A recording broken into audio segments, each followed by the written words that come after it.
So there's a little bit of ambiguity as to whether or not Cam Newton will start this week for the Carolina Panthers.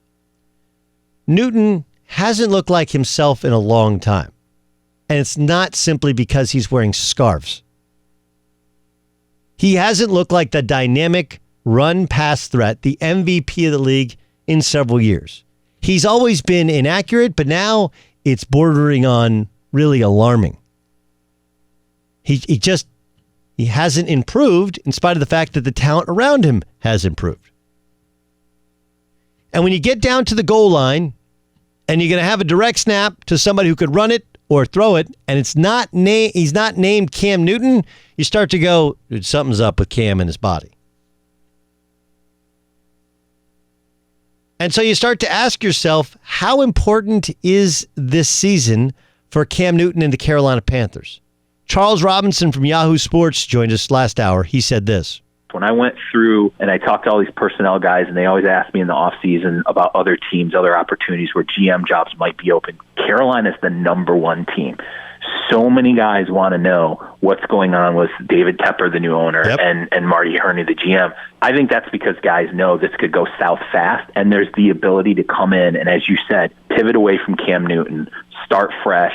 It's in the mind of people out there, and I'm telling you, if there's a general manager change, I absolutely could see not only Cam being on the outs, but the coaching staff as well, and this being a new break next season. And now, look, it's important to mention that this week is a winnable game, as they'll travel on the road and take on the Arizona Cardinals. Then they go to Houston, Jacksonville at home. They go to Tampa, who just beat them before their bye week. Still have to go to San Francisco. Still have to go to Green Bay. Yikes. Have to go to New Orleans. And by the time they go to New Orleans, we'd expect Drew Brees to be back. Of course, they have to go to Atlanta. They got Seattle coming in. So I feel like they're in that they're done discussion. Maybe not, because that division is so very much up in the air, with Atlanta being 1-1, with the Saints being 1-1, with Tampa being 1-1. Maybe. But when you only have $2 million to get out of the Cam Newton business and you have a new owner, never underestimate what a new owner brings. This is what happened in Houston in basketball. Houston thought they were close. But their owner's like, no. Tillman Fertitta is going to join us tomorrow on the show. He's the Houston Rockets owner. He's the one who basically said, we're going to make some changes. And they have. They dealt away Chris Paul for Russell Westbrook. They cleaned house with the coaching staff. And you know what? If they don't win this year, Daryl Morey, as brilliant as he's been, he'll be out of a job. Because new owners come in and they want their guy. They want their hire. They don't want somebody else. Like, they're no different than your wife or your girlfriend when you buy a new place. You walk in like, man, this place is beautiful. Like, yeah, I want to paint it. Yeah, but it's perfect. Okay, but it's not what I picked out. I want what I picked out. Right? That's just the nature of human beings.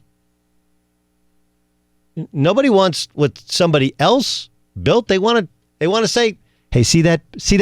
You like this room? It's a beautiful room. I painted it. All right. You like that woodworking? I whittled it. You like this coach? You like this general manager? I picked him. So and oh yeah, by the way, it's not hard to trace. If the Pittsburgh Steelers fell apart and if they fired Mike Tomlin, the new owner of the Carolina Panthers used to be a partial owner of the Pittsburgh Steelers. Who do you think he's going to hire? Come on. This is not hard. So I used to think that the Carolina Panthers were forever tied to Cam Newton. He won the MVP, took him to a Super Bowl. It's really hard.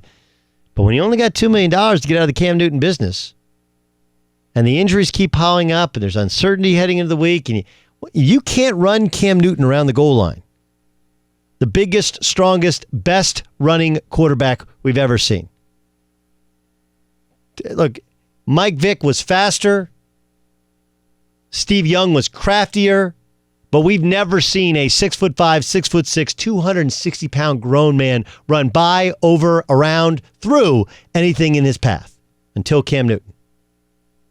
You can't run him? You got him standing back there throwing it 51 times. Not optimal.